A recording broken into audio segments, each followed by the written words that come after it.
Hello everybody, Raven Knight here, and welcome to another episode of How to Build. This is a series where I teach you guys how to build some of my created characters in For Honor. Now, I do have some new legends on the way, guys. I have been working on them, but they probably won't come out till near the end of the month, if not next month, because I got a lot of stuff going on right now that I got to take care of. Plus, my brother is kind of sick, so I'm having to take care of him. But I wanted to share some new designs that I made recently, and I think you guys will like them. One is a Shinobi, the other is a Gladiator. I cannot wait to share these with you guys. We'll start with the Shinobi and move on to Gladiator, so let's get started. For the Shinobi, meet Kagetsu Akira. Kagetsu Akira. Now, Kagetsu Akira's code name is the White Shadow, and you can tell why, because we kind of went for this lighter motif. Whenever most people try to make a Shinobi, they always try to go with a, dark or black kind of look, and yeah, I get that. I totally get that, but I like this look because I'm kind of like, what if he was more like, I remember this line, my brother reminded me of it from Samurai Jack, where, the line goes, you learn to hide in shadow, I learned to hide in light, and I thought that I would play off of that here. He's a Shinobi who can hide even in bright areas, and I thought this would be kind of fun. So, let's talk about how to make him. So, you got the snake root helm, azalea chest, and mandrake arm. So let's go through that again. Snake root helm, azalea chest, mandrake arms. Gives you this really nice kind of loose kind of feel, which I really like. Then you have the Jotogahama right head, Viper Brothers handles, and Jotogahama left head.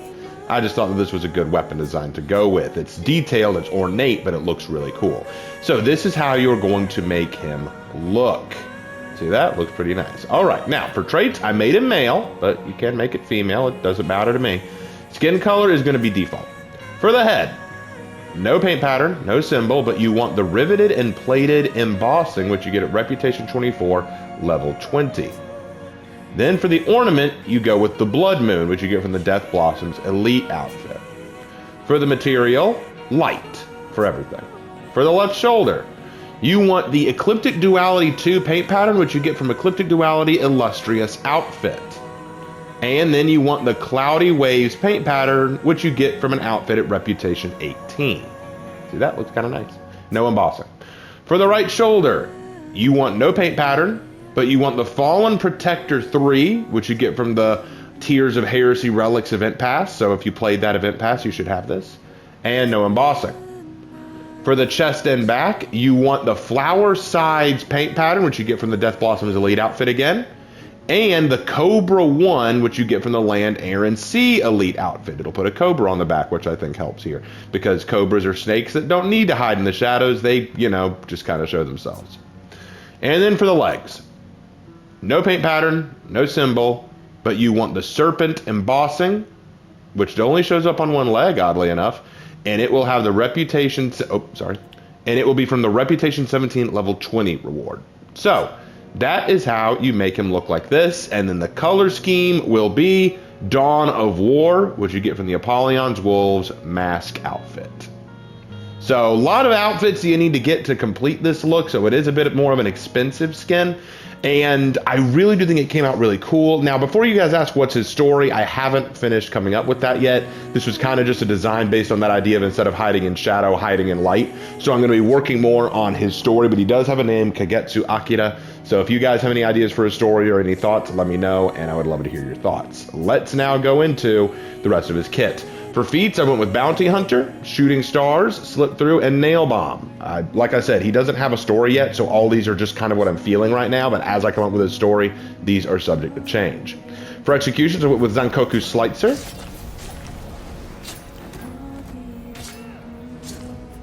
You're Gonna Flip, Shadow of Death, and Flying Lotus.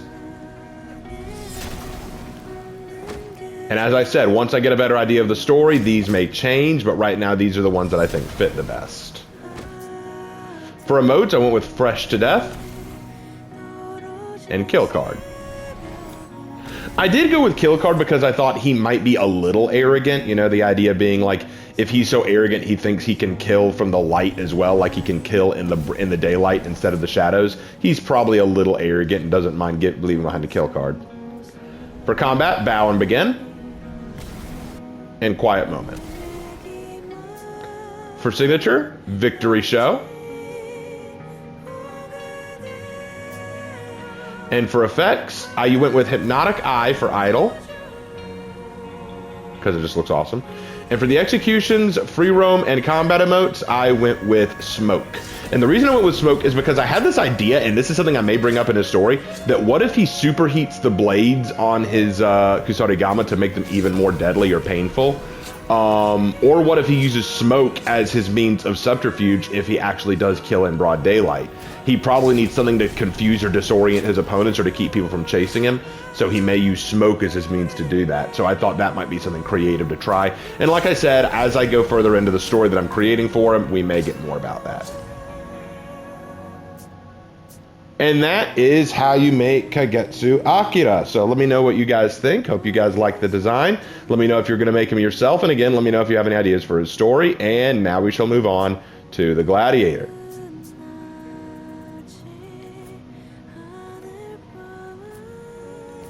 Everyone say hello to the new Gladiator I've created. This is Marina de Carchara. Marina de Carchara. All right, so I don't have a full story for her yet, but I have a basic idea. Do you remember that Tiandi build I made a while ago that was basically a mermaid? Yeah, imagine this as like a friend of hers or a rival of hers or even a sister, I would say. But she's a little bit different. She's not so much a mermaid as she is just more of a sea creature or a sea race. Like she is basically a sea nymph that has actually come on land and is now intent to show that she is just as much a warrior in the sea as she is on land. And I thought a gladiator would be a good way to show that. So we're going to talk about how to make a Marina de Carchara. Now, Marina de Carchara, as you can tell, has a very sharp kind of look to her, especially with the visor, which is why you need the Eminentiae helm. Eminentiae helm. Because I just love the sharp way that the visor looks. I think that looks really nice. You need the Eminentiae chest, Eminentiae arms. So you want that full set. It just gives this really nice look to it. Plus, the Eminentiae chest gives you that good scaled skirt look, which I think is good. Then you need the Basilisk head, Basilisk shaft, and Basilisk buckler. If you do not have the Basilisk set, then you can easily substitute it for, hold on. There's one you could, yep, the Melusine set. You can substitute for the Melusine set or the Davies Ghost set. Either one of those are good substitutes.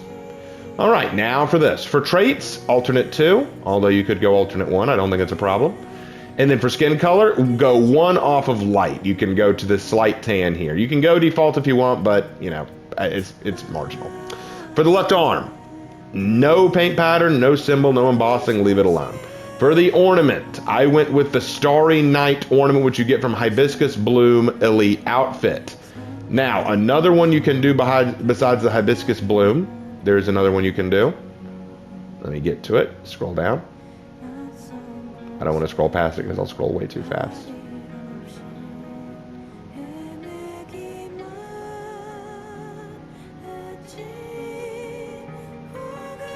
Here we are. You can go with the Draco to show that sort of sea serpent kind of build. Or, and another one you can do, Neptune's Tide to show your connection to the sea. Or, and the last one that I'll say you can use, here it is, Ogenius, which you get for the Ogenius mask outfit. So all of those would be fine ornaments to use. For the material, I went with Cobalt, pretty standard, although you could go with Tazanine as well. Tazanine, or Tanzanite, sorry, looks good. You could go with Turquoise, you could go with Aegean Blue. You could go with Seawater, which I think works great, or Celeste, which also works great. All of those would be good follow-up colors if you wanted to use those. For the left shoulder, I went with the Abyssal Scourge 3 paint pattern, no symbol, and the Skull 2 embossing, which you get from Reputation 24, level 20. The reason I went with this is it looks like a skull in the waves. You can kind of see it if you look really closely. I think that looks really good. For the right shoulder, I went with no paint pattern, no symbol, but I went with the Paisley 2 embossing, which again looks like waves, so I thought that worked. For the standards, I went with the Abyssal Scourge 2 paint pattern and the Abyssal Scourge 2 symbol. It just connected, I thought. And then for the legs, I went with no paint pattern, no symbol, but I went with the Abyssal Encounter embossing. So you want to get the stuff from the Battle Pass for this one. And then for the color scheme, I used Frostwind from the Frostwind Parade bundle or from Scavenging the Battlefield at that time. So yes, this is what you want for the color scheme. So a lot of blue on this one. All right. Now, feats. Bounty Hunter, Haymaker, Neptune's Wrath, and Roar of the Crowd. Why did I choose these? Well, Bounty Hunter, Haymaker, and Neptune's Wrath kind of fit for me because, again, she's trying to prove that she's just as mighty a warrior on land as in water. Roar of the Crowd, there's another reason, and we'll get to it when we get to the executions. Take a look at this. Flying Farewell. Flagpole Kick.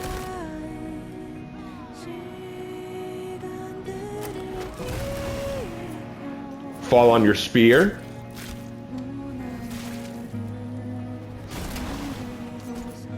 Skilled Performer. So my idea here is that she kind of draws power like she's part shark, which I thought would fit with the new mask effect that we got. And with Roar of the Crowd as a feat, I thought that could be like, you know, the shark's fangs or whatever. I thought that'd be kind of creative. For emotes, I went with Moment of Silence. And Oh, It's On. And Are You Not Entertained? And Upstream Slap. I kind of liked Upstream Slap because it made me think that maybe while she was getting out of the water for the first time, a fish just jumped up and smacked her. And instead of being like, hey, what the hell happened? She's like, oh man, my lunch got away. like she is like a shark, like she wants to eat that fish. I thought that'd be funny. For signature, I went with Beloved Fans. And for effects, Nothing for Idle. For execution, Abyssal Marooner, sorry, I can't speak today. And then free roam and combat are going to be Whirlpool's Grasp. And like I said, I believe that she would have some kind of connection to my Mei Rinyu, my Tiandi, who is a mermaid. So remember her? I believe that they would have some kind of connection. Maybe when I write her legend, they'll both be in the same legend. We'll have to see. But that is my newest how to build video. Those are the two new characters that I've created. What do you guys think? Do you guys like the designs? Do you dislike the designs? Let me know down in the comment section below what you think. And I will see you in my next video. Take care.